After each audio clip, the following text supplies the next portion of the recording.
not for internships or jobs. Yes, I will say that there are certain programs. In fact, even at CMU, there are certain programs that will require a certain number of work experience, or some that will require no years of work experience. So, of course, that the program clearly states it many times. But from a job perspective and from an internship perspective, I think you should be fine. Okay. And how was your admission process? Like, when did you give GRE, and how did you select which are the colleges that you had to apply to? And then, did you get more than one admit? And then, how you selected that CMU was the one? And what was the process after that, specifically to keeping in mind CMU? Right, right. So I think I took the GRE in I think it was August, if I'm not wrong. If I remember correctly, it's been over 2 years now, but I think it was August uh, when I took the GRE, and I my one advice through the admission process would be that it's great to have resources to help you, especially organizations like GyanDhan or any other counselors that you may have found or you may be working with. But it's very important that, especially when it comes to your statement of purpose, your letters of recommendation, or any other statements that are asked for, make sure that it's basically you and it's unique to you. Because just because there are just so many resources available and so much help available, you need to still somehow try to stand out through your application. Now, whether that's through your statements, through your academic profile, just keep that in mind. Um, Coming back to your question, I took the GRE somewhere in August. My earliest applications were, I think, in December. I got one admit from CMU. I got another admit from UCI for MS in CS. But I chose to go ahead with CMU. So yeah. Okay.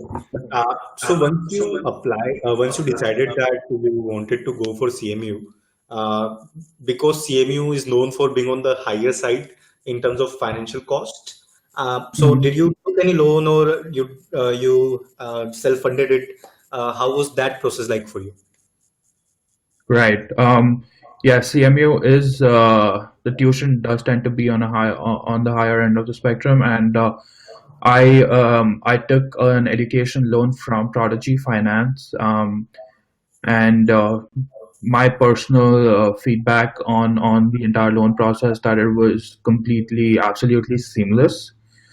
Um, Although I would say that at least my cohort, Prodigy Finance started to work out a little expensive because of the whole Brexit, since it's a London-based lending company. Right. So the interest rates were floating, and then they tend to increase post Brexit, like with the rumors of Brexit. But keeping that aside, the whole experience was absolutely seamless. Also, like, given the fact that they don't really require a collateral, your degree, your admission letter is kind of your collateral. That was something that really made me pick them. So yeah. Right, right. They have a very great product, Prodigy, but only back sort of a negative thing there is the interest rates that's keep on the higher end comparing to Indian lenders like SBI, Bank of Baroda. Because one thing also that students don't consider sometimes is the exchange rate. So right now 1 rupee is 70, and it tends to be going on the higher side, 80, 90, and there to repay the loan in India, you have to spend less number of dollars. So taking loan from the Indian lenders, and that's what we recommend to our students and the lenders that we work with. That taking it from even though the process would be not as seamless as Prodigy, but at the end you might end up saving a lot of money if you take it from public sector banks or something like that. Let's move on to the questions because we have received a lot many questions in a very short span of time. So let me straight away go to the first question that is from Tanu. Uh, So there are 4 or 5 questions that she has asked. So how wise is the decision of choosing location over university reputation for masters in US? Um, University. So couple of things. So university reputation. Um, how do you know the university reputation? Let's change that from university reputation to the quality of education afforded at the university. Um, I would pick the quality of education picked offered at the university than the location. Um, just to give you two extreme examples, um, there is a college in the Bay Area. I think it's called San Jose State University. Very low tuition, great location. And then maybe there is CMU, which is in Pittsburgh, which is not a great location, but it's an upcoming sort of hub. And the only reason it's an upcoming hub is because of CMU. Um, but the quality of education is much better. And I take a very idealistic standpoint on this, and hence I would say that your primary motivation or primary purpose of going abroad is to have a superior learning experience. And if you can manage to get that, then everything else will follow. And I would definitely pick the quality of education at an institution over its location. Sure. That's very wisely said. So the next, Aman, yeah, just to get back to, before I forget, to get back to the last point you said regarding the loan, I just wanted to say one thing on that. Yes, I agree with you that there is a, of course, currency exchange rate matters a lot. But I would encourage all the students to do the math for themselves and see at what rate will their cost of taking a loan from India or abroad break even, at what currency exchange rate over what time. I went through that whole process, and it paid off. So I would encourage everyone to spend some time on that as definitely. well. Yeah, Yeah. yeah. So moving forward, the next question again from Tanu. In CMU or anywhere else, have you come across any student from non-tech background, that is bioinfo maybe, studying in CS related field? If yes, how difficult would you consider the acceptance rates of such students if they don't have relevant educational background but relevant work experience greater than 3 years? Right. So yes, I would say yes. Of course, there are students from different backgrounds and who are now studying computer science with you. And I think the whole purpose of information systems is to kind of allow students from different backgrounds to enter computer science. So along with me, my cohort, I had people from biotech. I had people from financial background as well. Um, it does make getting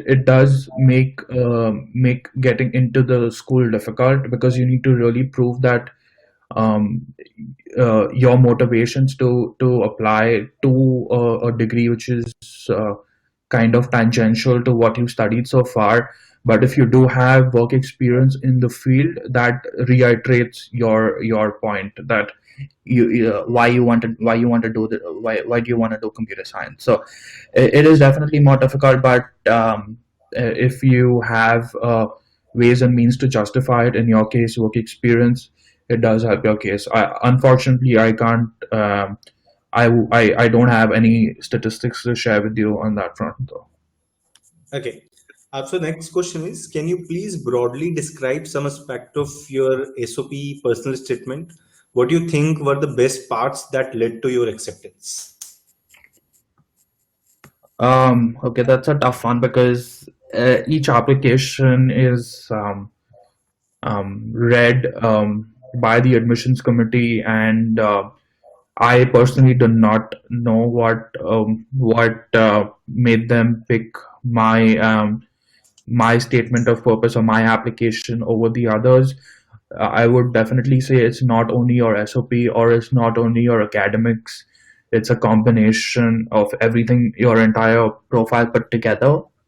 Um, just one thing I would like to reiterate what I said at the very beginning is that, especially when it comes to your personal statement or SOP, make sure that it is unique to you. Don't like if you're taking help from any of the counselors, um, do realize that they are also helping thousands of other students, and that bias tends to come in. And at the end of the day, just be very honest with your statement of purpose. It really helps being honest and being true to what you want and what you've done so far.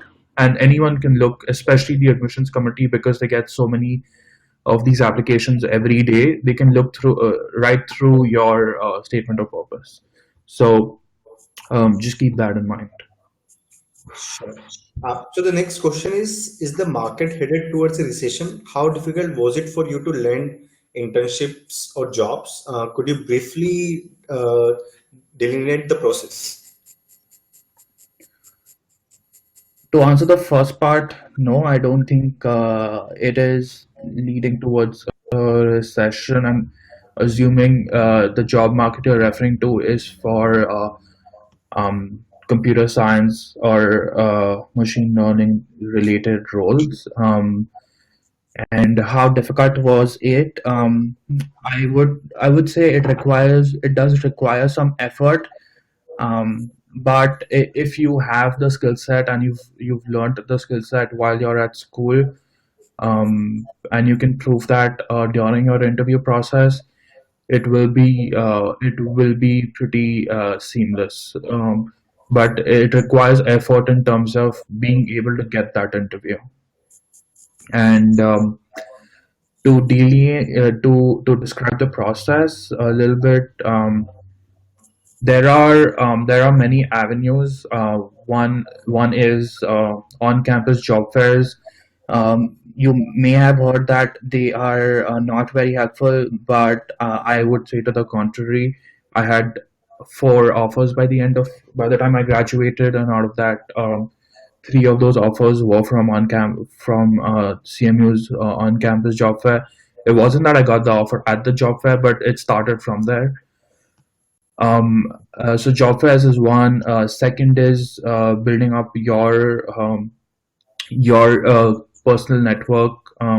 Just and you don't need to go above and beyond to build your network. Just if you keep doing your best at work and at school, people will notice it, and they will always be ready to help you whenever you need anything, whether you want to apply for an internship or so just approach it from that perspective. So the third avenue would be to use LinkedIn. It's a great resource, and when I say LinkedIn, I specifically refer to your alumni from the school you are in, because they tend to be really helpful in the whole process. So these three are the main avenues I would say, for looking out for internships or jobs. Sure. So the next question is, if someone applies for masters in two slightly separate domains and they get accepted into the second preferred course, would it be advised to take admission in that domain? And if they are hoping to transfer credits and take courses from the first preferred domain afterwards? Very specific.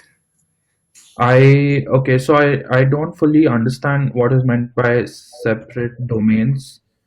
If you're referring to two separate specializations within the same program, or if you're referring to two separate programs within the same school,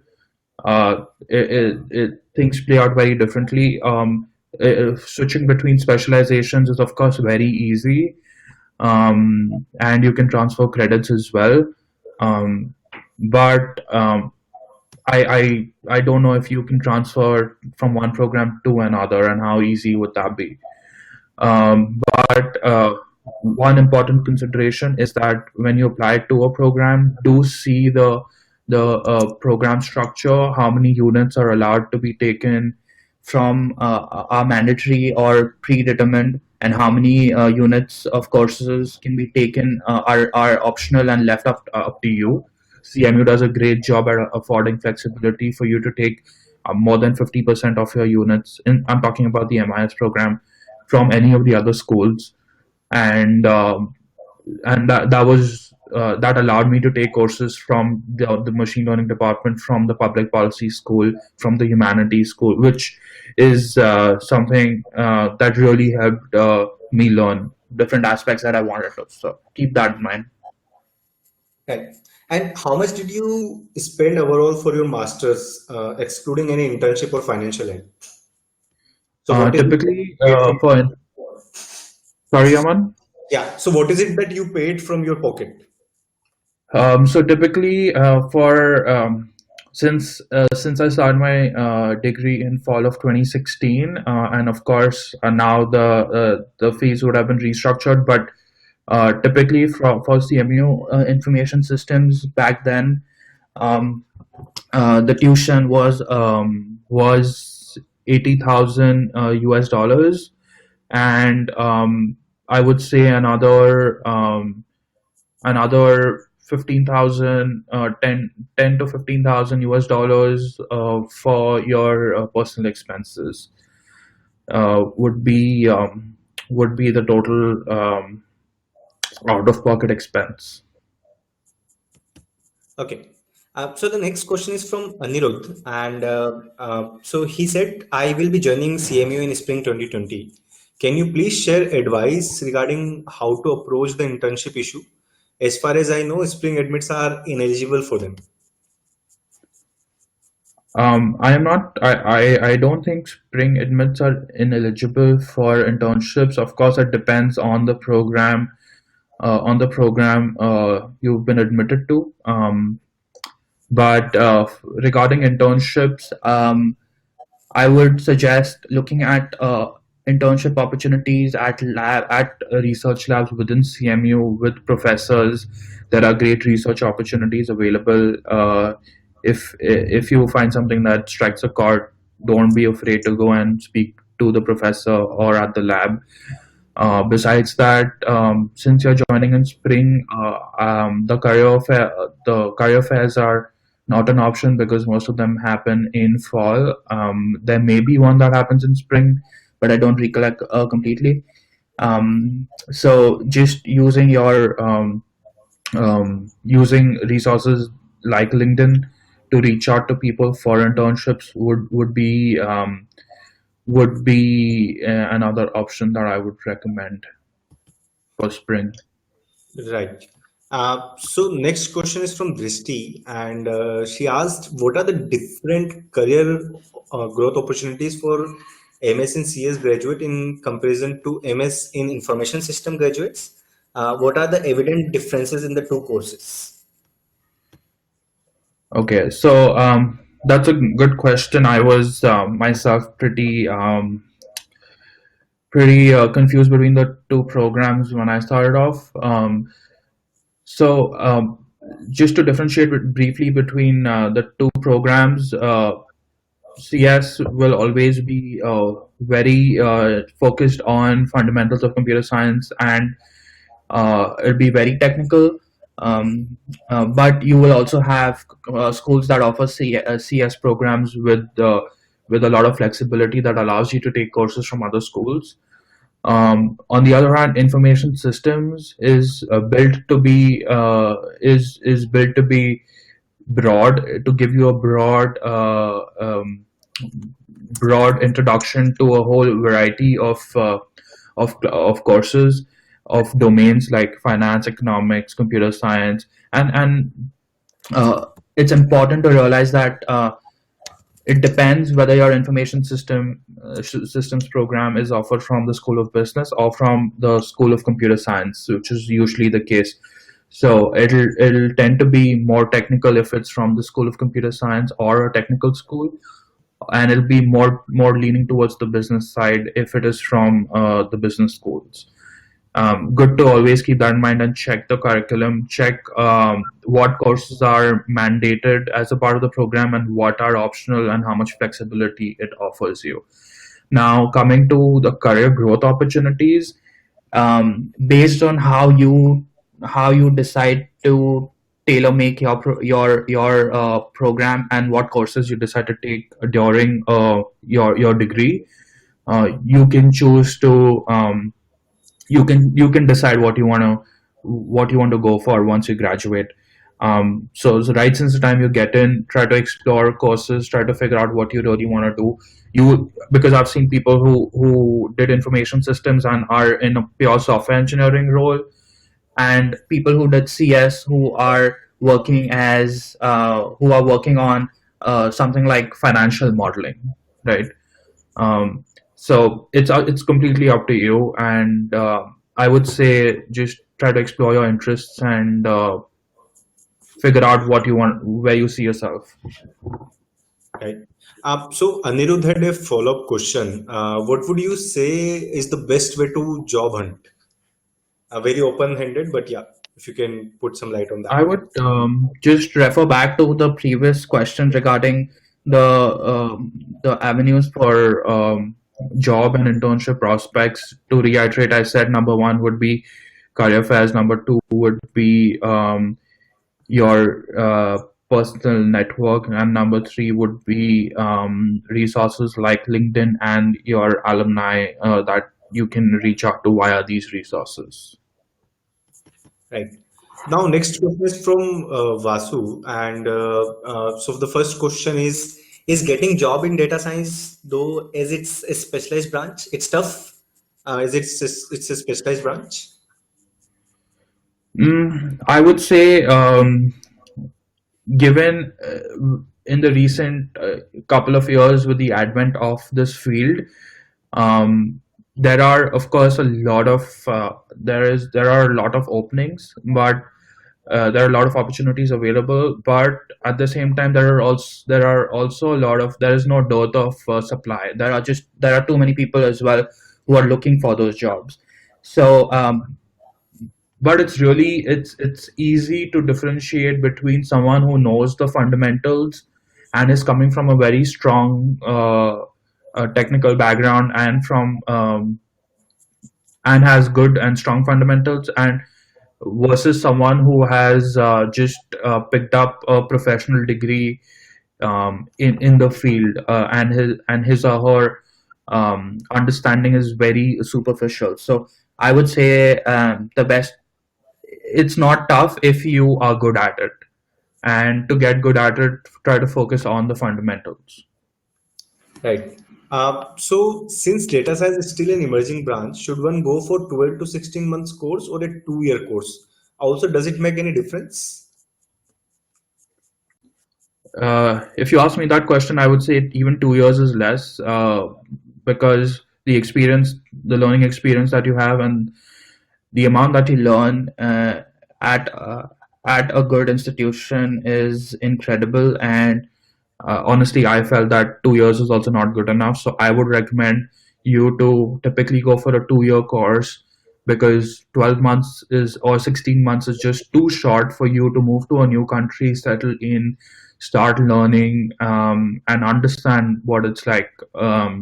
So I would say typically go for a 2-year course, coming from if your emphasis is on a strong learning experience. Of course, it also has other benefits, like it gives you more time to settle in, to look for a job, look for an internship as well. So I would definitely recommend a 2-year program. Right. So the next question from Vasu only. I want to pursue MS in data science, but I have work experience of 2 years as software developer in finance domain. But I should I go for MS in CSE or only as I have prior experience in BTech and CSE only? I would say that shouldn't be a deciding factor. Although you have done your bachelor's in uh, computer science serves as a strong base for someone to venture into data sciences. So keep that option open. Don't decide against applying for something you really want to do, because your bachelor's is in computer science. I think it's a perfect match. Great. And also, can you share how you prepared for your LOR and SOP? Okay, well, I initially wrote speaking about the SOP. I initially wrote a first draft, and after that, I got it proofread. I got feedback on it from my friends who were already studying abroad, and whoever I felt were the right people to get feedback from. And I just kept reiterating on top of my SOP to until I was happy with it, and until the proofreads the feedback was close to zero. Um, it's always good to have a generic sort of version of your SOP, and then for every school that you apply, try to always kind of match your motivations and purpose to the school, and why would you want to choose that school particularly. um, Again, try to be as honest as possible and write in plain simple English. That works the best. um, and for LORs, again, I wrote a first draft, got sent it to all my recommenders, went back and forth a couple of times before I had the final approval and signatures and their endorsements on those letters. So yeah. Okay. So next question is, sorry, I just lost track of it. Yeah. Okay. So what are the difference between MS and CS and info management in terms of course and job opportunities? Very similar to the previous question, which was asking to differentiate between the two and the career growth. I would say again, depends very much on the school that's offering the program for information management, and CS as well, and how much for CS, how much flexibility the program offers. Job opportunities depends again on what you make of your time while you're there. Yes, I think that's Yeah, a short and simple answer. sure. Uh, so another question, I have a background in electrical engineering and have interest in computer vision. I have two research papers. How would my chance in CMU computer vision be? Uh, question is a bit incomplete, but maybe if you can give some advice on that. Right. So the CMU computer vision program is offered through the Robotics Institute, which is a part of the School of Computer Science. It's a very competitive program, I would say, and of course really good has a great faculty. In fact, um, to get a better idea of what your prospects are, I would say try to look up profiles of students of alumni from the same program, and even maybe reach out to alumni from the program to see to get sort of an idea of where you stand. When you say two research papers, I mean that's not enough information for me. I don't know if they're peer reviewed. Like this is not enough information for me to give you any sort of idea, but I would say you should reach out to the alumni. Right. So then another question, a technical question about Prodigy Finance. Let's say my parents are able to afford my living expenses on a monthly basis, but do not have a huge saving amount that they can show to Prodigy Finance as proof of saving. Have you faced this scenario? If so, what did you do about it? Um, I don't fully recollect what were the documents I had to show as proof of savings for Prodigy, and how much percentage of your loan amount do they expect to be shown as proof of savings. So I'm sorry, but I don't recollect what I showed as proof of savings and what was the amount that they expect you to show. Right. I would just want to comment on that. So proof of savings is a so sometimes as far as the Indian lenders are concerned, they can accept even if you have a property and you just show the evaluation of the property, they can accept that also as a proof of saving, especially PSUs and banks and NBFCs in India, non-banking financial companies. They usually don't require proof of fund, proof of savings. So if you are facing that problem, maybe you can get in touch with one of our counselor and they can, suggest you the specific solution to this particular problem. So the next question from Anirudh. Ineligible because for an internship in US, you are required to be legally be in the country for at least 8-9 months. The course itself is 3 semesters, so there is no option of trying for internship for next summer. Okay, so this was, I think, referring back to the question of internships for spring admits, right? And he also, if you see, Hardik, he also has sent a screenshot. If you can see the next, just the next, yeah. So the point number 23. Do I qualify for CPT? Okay, no, even though CMU. Yeah, so yes, then your CPT, you will not be eligible for CPT as per the US mandate. I never utilize CPT, so that's kept my mind. But whatever, I would go with whatever is written on CMU's website. Okay. So the next question is from Arya. Do you have any idea if how good is engineering technology innovation management program offered by CMU as per the industry requirement? CMU offers dual master's degree combining CS and ETIM. Unfortunately, I do not have an idea about the ETIM program. I would urge you to reach out to people from ETIM for this. Okay. So next question is from Rahul. I have 324 in GRE with 166 in Cons, 2-year work experience as software engineer. What do you think my chances are in MSCS and Infosystems? The GRE is only used as a baseline. As a baseline for applications, it's never used as a selection criteria. What I mean is, it'll never be, your GRE score will never get you an admit. It'll only prevent you from getting rejected. And hence, this is, I mean, I cannot answer the question regarding the chances based on your GRE score and 2 years of work experience. And even if I know your full academic profile, it's difficult.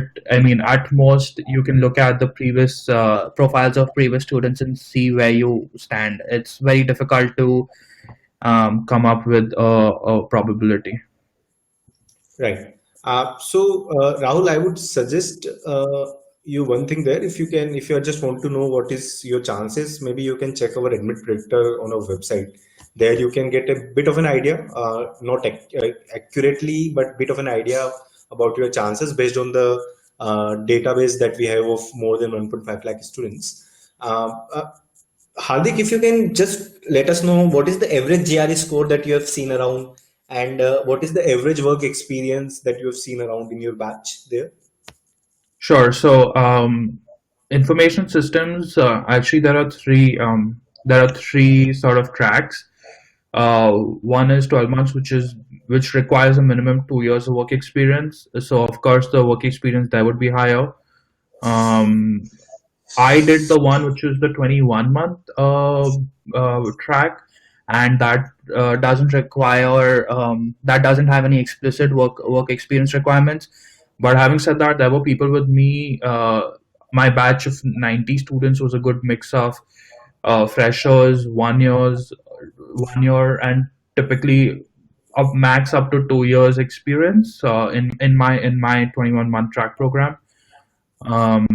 And average GRE scores, I would say, would be around 320-ish on an average. Yeah, that's what I would say. But yeah, there are outliers, of course. So sure. So what options or alternative would you suggest instead of going for CPT? This is in line with the CPT questions. That was my main question. Options other than going for CPT for an internship during spring, if you are a spring or part of the spring cohort. Let me think for a moment.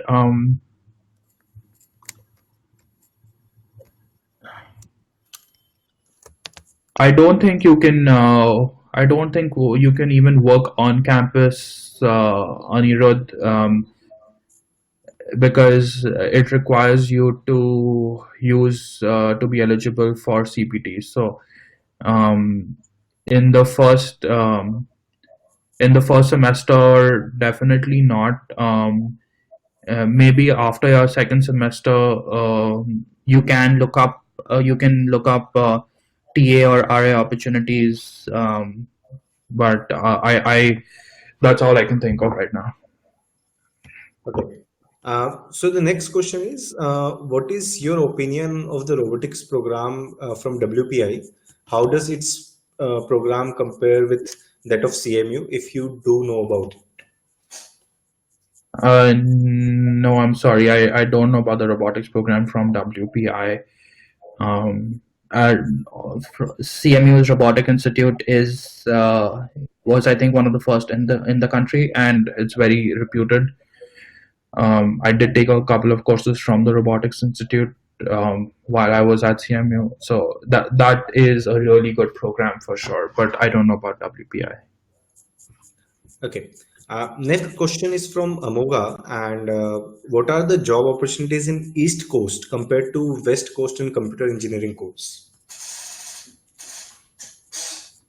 In general, just to generalize at a very high level here, I would say East Coast. If you look at hubs like New York, you will have a lot of tech consulting related jobs, a lot of finance related jobs. Also, companies like IBM are there in New York. Then there is another region of Boston, the Greater Boston area, where there are also where there are startups and a lot of tech companies as well. Another region I would say is the North Carolina Raleigh region, which is also um, got a good density of jobs there. That's Those are the three main regions for the East Coast. For the West Coast, of course, you have the San Francisco Bay Area, and then you have Seattle up north, which where you have most of the headquarters, and um, the roles are you will have the most upcoming startups and the most well established tech companies. So that's how it is laid out. Right. On the same question, or the extension of the question, how does choosing decent university near to West Coast over a reputed university near East Coast will affect the job opportunities in computer engineering, embedded systems specifically? Um, as I said before, regarding this dilemma which students have regarding over choosing the location over the reputation of sorts. I would say go with the reputation, but if you have two universities with a similar reputation, then of course pick the one that is got better job opportunities in and around the area. Since you specifically mentioned embedded systems, there is the Arizona area, which has got Intel, and they hire a lot of people from ASU because ASU is right there. Um, so a lot of people choose ASU who want to get into embedded systems because of this particular reason. So yeah. Right. So next question, is it possible or advisable to drop one semester spring fall in between to get an internship, say after doing a year of doing MS? Have you seen people doing it? Yes, most of the schools are pretty flexible in offering you a semester for an internship, or even taking another fall semester to continue your internship. But it very much depends on your program and your school. So I would say you should reach out to them if you have any plans of doing this. Right. Next question, very interesting. Does taking an education loan basically close the doors for any possibility of doing PhD after completing MS?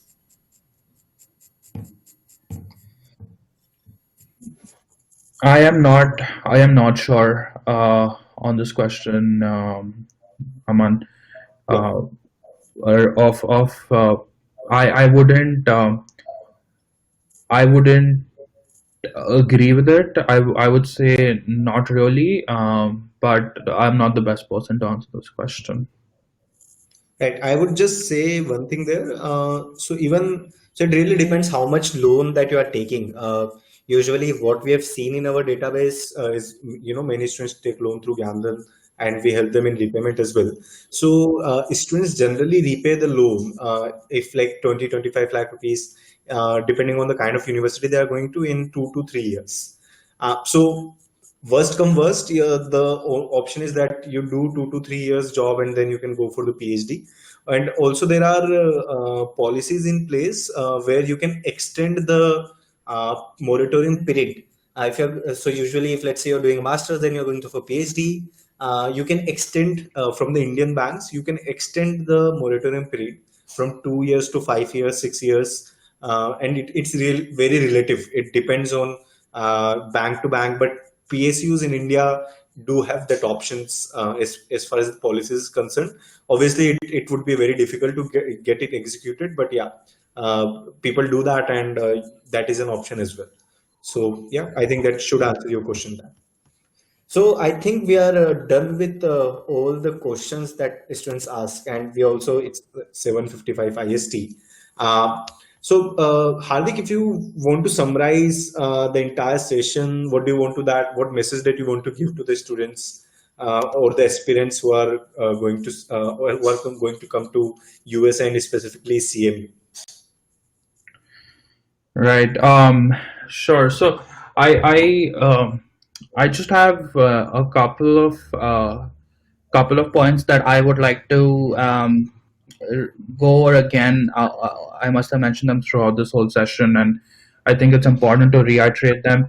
I'm coming from I'm speaking from a very idealistic standpoint, but I think it's important to state that uh, your main purpose of coming for be sure of your purpose of coming here, and in most of the cases I'm guessing the purpose is to come for a good learning experience, from for a fruitful learning experience, and that should be your emphasis. There will be a lot of